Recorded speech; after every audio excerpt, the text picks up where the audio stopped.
예, 자유한국당의 경우에는 실제로 이분이 그러니까 여성 인권에 대한 관심이 굉장히 많고 특히 예. 이제 그 위안부 문제에 문제. 대해서 이제 적극적이고 그리고 구체적인 해결을 위해서 나설 가능성이 높은 거죠. 그리고 특히 이제 그 지난 그 한일 위안부 협상에 대해서는 누가 보더라도 이것은 잘못된 협정이라고 주장을 하고 있기 때문에 의아해했다 이렇게 얘기했잖아요. 그렇죠. 그리고 그리고 청문회 현장에서 이제 그 발언을 했기 때문에 이것은 재협상의 여지가 열리는 것이고 일본 측과 재협상을 해서 이것이 사실상 무의로 돌아갔을 때 박근혜 정부의 외교 참사, 외교 실패가 결국에는 자유한국당의 문제로 돌아올 수 있다는 것이죠.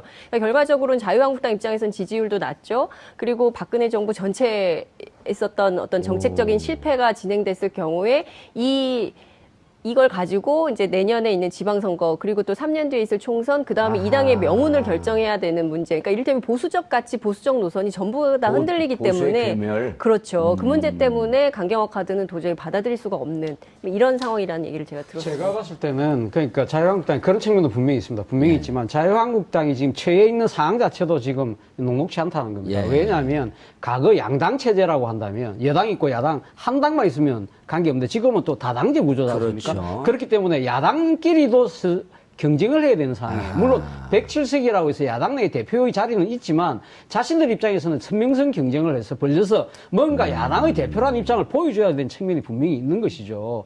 그리고 또 하나는 뭐냐면 지금 7월 3일날 전당대회 합니다.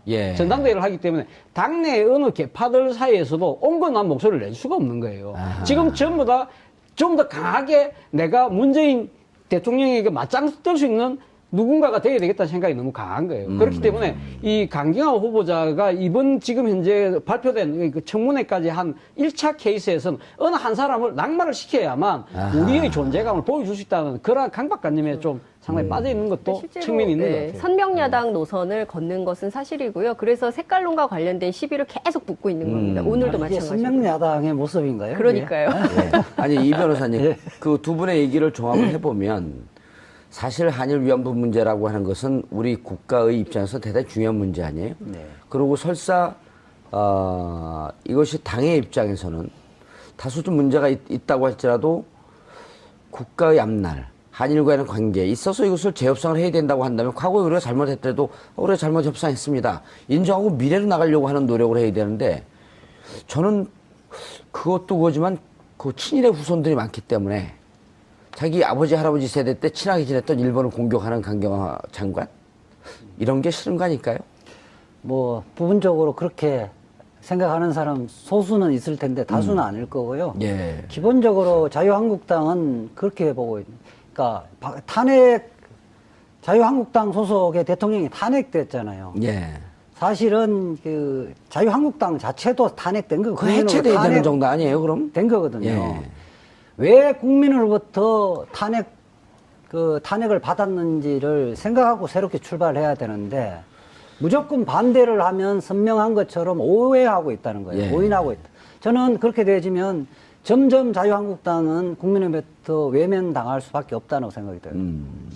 저는 그것 또한 국민의당도 마찬가지인데 국민의당이 청문회 전국 들어오면서 호남이나 계속 지지율이 떨어지잖아요. 5%까지 떨어졌다 그러더라고요. 자신들을 종전에 지지했던 한때는 뭐 20몇 프로, 30%까지 지지했잖아요. 왜 국민의당을 지지했던가. 그 사람들의 지지를 복원시켜야 되는데 그 사람들의 지금 뭘 원하는지를 잘못 판단하고 있다는 겁니다. 국민의당은 강경화 후보에 대해서 왜 그렇게 목숨 걸고 반대를 해요? 국민들은 찬성을 하고 있는데 국민의당이면 국민들의 뜻을 받아야 되는 거 아니에요? 국민의당 입장에서도 사실 좀 난감한 측면이 있죠. 사실 어떻게 보면 그 강경화 후보자가 제가 지난번에도 한번 여기서 말씀드렸지만 김대중 전 대통령이 발탁한 인물이거든요. 그런 측면에서 본다고 한다면 그렇지만 문제는 지금 제3당으로서의 캐스팅 보트를 지어야 되겠다는 생각도 좀 분명히 갖고 있는 것 같아요. 그리고 지금 여기다가 어제 김상조 위원장에 대한 임명을 강행함으로써 그 국민의당 입장에서는 지금 면이 안 쓰게 되는 그런 측면이 분명히 있는 겁니다. 김상조 위원장도 반대했었나요? 물론 흔쾌하게 동의를 하지 않은 거죠. 않았고 좀 더 그러니까 지금 김희수 헌법재판소장 지금 그 인준투표까지도 지금 상황이 지금 다 연결돼 있다고 보는 거죠. 연결되고 있다고 보는데 여기 대해서 문재인 대통령이 어제 너무 기다릴 수 없다. 기다릴 수 없다 하면서 바로 가버린 것 자체가 어떻게 보면 문재인 대통령이 높은 지지율을 얻고 강하게 지금 그 전국을 밀어붙이는 측면이 있다. 이러한 상황에서 제3당의 위치뿐만 아니라 국민의당이 야당으로서 존재할 공간조차도 협소해지는 거 아니냐는 두려움을 갖고 있는 것이죠. 그러다 보니까 예. 강경화 후보자에 대해서는 좀 더 강경해질 수밖에 없는 그런 상황으로 강경화 후보에 대해 이게 내몰리고 있는 것이 아닌가 싶습니다. 그런데 국민의당에서 예.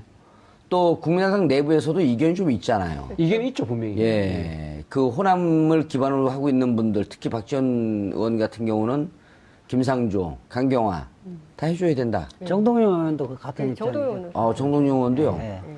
그럼 그분들이 당연 원로인데 원로도 그 무시하는 뭐 그런 정당인가요? 그때, 예, 지금 보니까 예.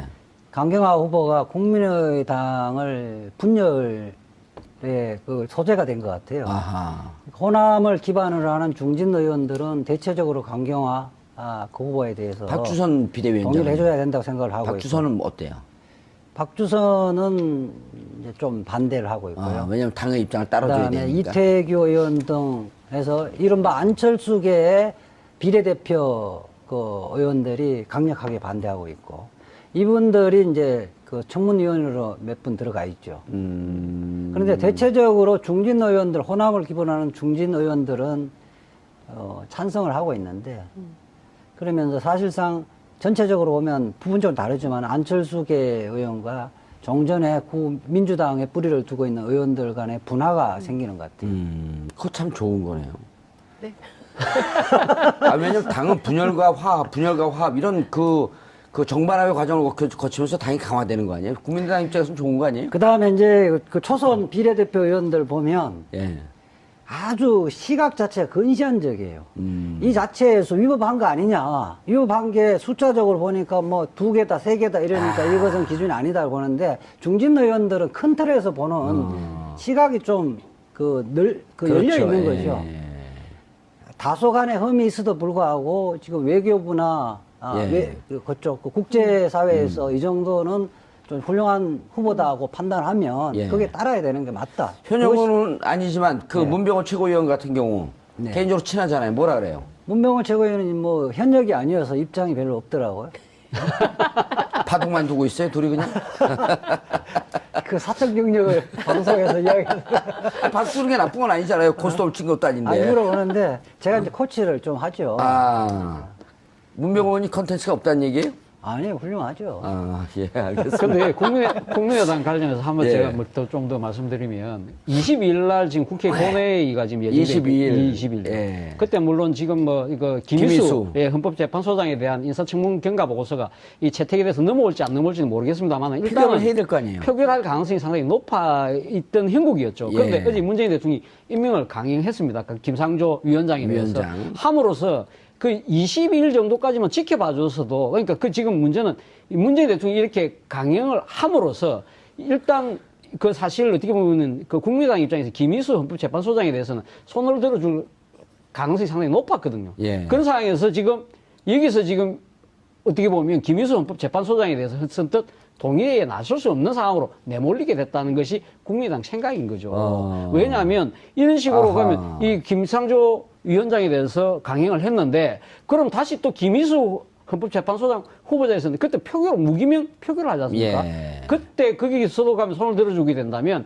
국민의당 입장에서는 완전히 여지가 없어진다는 거죠. 야당으로서 여지가 상당히 없을 가능성이 높다. 무기명 투표인데 누가 손을 들어준지 모르잖아요. 아니, 근데 어차피 지금 원내에서 분포로 보면 예. 민주당은 120석이니까 어차피 출석 가반수에 또 가반수 동의를 받으려고 한다면 어떤 식으로 국민의당이 동참을 해줘야 될 수밖에 없는 상황이라고 한다면, 그러면 국민의당 그 입장에서는 전략도 중요하네요. 22일까지 이거 투표 끝나고 나서 하더라도 되는데 왜 이렇게 미리 강행을 하셨느냐에 왜 그런 대한, 것 같아요? 예? 왜 그런 것 같아요? 문재인 대통령 입장에서는 상당히 상황이 엄중하다 생각하는 거죠. 그리고 문재인 대통령 입장의 생각에서는 이런 식으로 가글식의 그런 정치적인 계산에 의해서 이렇게 하지 뭐 않겠다. 이런 시간을 제고하는 것보다는 나는 내 원칙대로 가겠다는 생각이 아주 강하신 것 같아요. 저도 그 부분은 문재인 대통령이 잘하신 것 같고요. 그 김일수 그 후보 그 인준 예. 동의안이 뭐 본회 의결되면 저는 통과될 거로 봅니다. 국민의당이 지금 저 강경화 후보를 그 낙마시키지 않으면 그 동의 안 해주겠다고 하는데 김희수 후보 같은 경우는 진보 진영이나 호남 진영의 절대적 지지를 받고 있고요. 호남 분은 아니잖아요. 고창이죠. 그래요? 호남군입니다. 강주 고창, 고창이고 순창. 광주 종합 네. 광주 제일 고등학교 나왔는데 광주 일고를 광주일고. 나왔는데 오호. 뭐 지금 헌법재판소에서는 유일하게 예. 진보의 목소리를 내고 있었는데 그렇죠. 5.18 단체에서도 사실상 다 지지를 했잖아요. 만약에 여기에 그 부결되지면 이게 정치적 심판은 국민의당이 다 받게 되고요. 그렇게 되면 알겠습니다. 공동분해된다고 생각합니다. 박근혜 정부 전체에 있었던 어떤 정책적인 실패가 진행됐을 경우에 이걸 가지고 이제 내년에 있는 지방선거 그리고 또 3년 뒤에 있을 총선 그다음에 이 당의 명운을 결정해야 되는 문제. 그러니까 이를테면 보수적 가치 보수적 노선이 전부 다 흔들리기 보수의 때문에 괴멸. 그렇죠. 그 문제 때문에 강경화 카드는 도저히 받아들일 수가 없는 이런 상황이라는 얘기를 제가 들었습니다. 제가 봤을 때는 그러니까 자유한국당이 그런 측면도 분명히 있습니다. 분명히 있지만 자유한국당이 지금 처해 있는 상황 자체도 지금 녹록치 않다는 겁니다. 예. 왜냐하면 과거 양당 체제라고 한다면 여당 있고 야당 한 당만 있으면 관계없는데 지금은 또 다당제 구조다 보니까 그렇죠. 그렇기 때문에 야당끼리도 경쟁을 해야 되는 상황이에요. 물론 107석이라고 해서 야당 내 대표의 자리는 있지만 예, 자유한국당의 경우에는 실제로 이분이 그러니까 여성 인권에 대한 관심이 굉장히 많고 특히 예. 이제 그 위안부 위안부 문제에 문제. 대해서 이제 적극적이고 그리고 구체적인 해결을 위해서 나설 가능성이 높은 거죠. 그리고 특히 이제 그 지난 그 한일 위안부 협상에 대해서는 누가 보더라도 이것은 잘못된 협정이라고 주장을 하고 있기 때문에 의아해했다 이렇게 얘기했잖아요. 그렇죠. 본인도. 그리고 청문회 현장에서 이제 그 발언을 했기 때문에 이것은 재협상의 여지가 열리는 것이고 일본 측과 재협상을 해서 이것이 사실상 무의로 돌아갔을 때 박근혜 정부의 외교 참사, 외교 실패가 결국에는 자유한국당의 문제로 돌아올 수 있다는 것이죠. 그러니까 결과적으로는 자유한국당 입장에서는 지지율도 낮죠. 그리고 자신들 입장에서는 선명성 경쟁을 해서 벌려서 뭔가 야당의 대표라는 입장을 보여줘야 되는 측면이 분명히 있는 것이죠. 그리고 또 하나는 뭐냐면 지금 7월 3일날 전당대회 합니다. 예. 전당대회를 하기 때문에 당내 어느 계파들 사이에서도 온건한 목소리를 낼 수가 없는 거예요.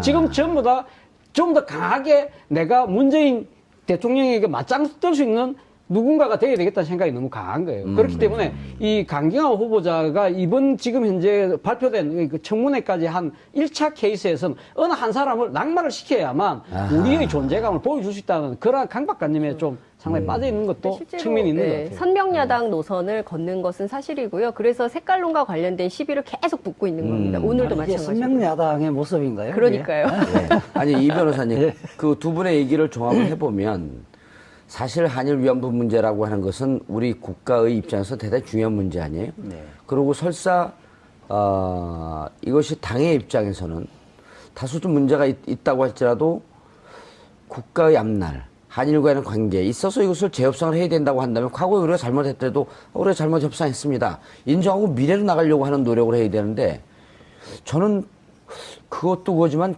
그 친일의 후손들이 많기 때문에 자기 아버지 할아버지 세대 때 친하게 지냈던 일본을 공격하는 강경화 장관 이런 게 싫은 거 아닐까요? 뭐 부분적으로 그렇게 생각하는 사람 소수는 있을 텐데 다수는 아닐 거고요. 예. 기본적으로 자유한국당은 그렇게 보고 있는. 그러니까 자유한국당 소속의 대통령이 탄핵됐잖아요. 예. 사실은 그 자유한국당 자체도 탄핵된 거. 그 해체돼야 되는 정도 아니에요, 그럼? 된 거거든요. 예. 왜 국민으로부터 탄핵을 받았는지를 생각하고 새롭게 출발해야 되는데 무조건 반대를 하면 선명한 것처럼 오해하고 있다는 거예요. 예. 오인하고 있다. 저는 그렇게 되어지면 점점 자유한국당은 국민으로부터 외면당할 수밖에 없다고 생각이 들어요. 저는 그것 또한 국민의당도 마찬가지인데